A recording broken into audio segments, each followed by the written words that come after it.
کل کی ایکٹیویٹی کے بارے میں ہم آپ سے جب ڈسکشن کر رہے تھے، اس میں آپ نے دیکھا ہوگا آپ لوگ نے ظاہر جب آپ گروپ کے اندر ایکٹیویٹیز کر رہے ہوتے ایک دوسرے کو سپورٹ ملتی ہے، ٹھیک ہے، اس کو ہم لرننگ سپورٹ کہتے ہیں. اور ہم اس اسٹریٹجی کو، اگر ہم اس کو اسٹریٹجی کا نام دیں، اس کو ہم کوآپریٹو لرننگ کہتے ہیں.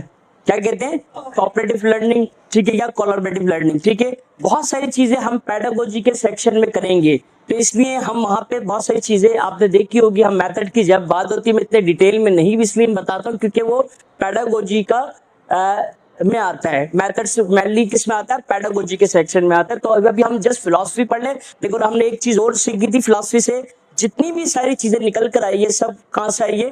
وہ ایجوکیشن فلاسفی سے آئی ہے.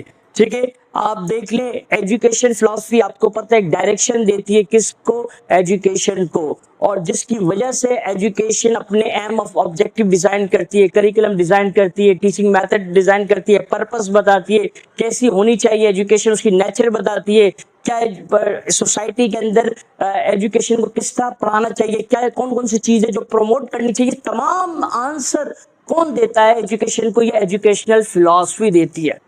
یہ ہم نے سب ڈسکس کر لیا. آج کی جو کلاس ہے نا بڑی مزیدار کلاس ہے. ان دا سینس آف واٹ؟ مزیدار کیوں ہے آج کی کلاس اور بڑی ٹرکی کلاس ہے؟ آج کی کلاس اس لیے اتنی امپورٹنٹ ہے کیونکہ آپ نے ایک چیز دیکھی ہوگی اب تک ماشاءاللہ آپ نے 10 کلاس ہو گئی ہے فلاسفی کی. اب اس تمام کلاس میں ایک چیز آپ نے نوٹ کی ہوگی. کیا جی؟ آپ نے دیکھا ہوگا یہ جتنی بھی چاہے فلاسفیکل اپروچز ہو یا ٹیچنگ میتھڈ ہو یا تھنکنگ ٹائپس ہو یا ریزننگ ٹائپ، ان میں آپس میں بہت زیادہ کنیکٹیوٹی ہے، بہت زیادہ کنیکشن ہے. اور بعض اوقات آپ نے بھی ایک چیز دیکھی، آپ کے بھی کانسیپٹ کل کی ایکٹیویٹی کو لے کے اوور لیپنگ کر رہے ہوں گے. ایسا ہی ہے نا؟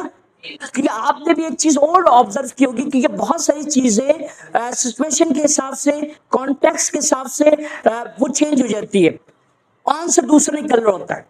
اب آپ کو ایک اچھے سے آئیڈیا ہو گیا، اور یہ بات جو میں پہلے فرام ویری فرسٹ ڈے سے کہہ رہا ہوں، جب تک آپ کے پاس کانسیپٹ کی کلیئرٹی نہیں آئے گی نا بھیا، آپ الائنمنٹ آپ کو نہیں آئے گی. جب آپ کو الائنمنٹ نہیں آئے گی آپ مشکل سے مشکل سوال، ٹرکی سوال حل نہیں کر سکتے. اور ایگزامینر آپ کو اب جو پیپر آ رہا ہے، اب جو بن رہا ہے، چاہے کوئی سی بھی آپ تیاری کرو ٹیچنگ کی، کسی بھی ایگزام کی، اگر پیڈاگوجی کی سیکشن کی بات آتی ہے بہت ٹرکی آ رہے ہیں.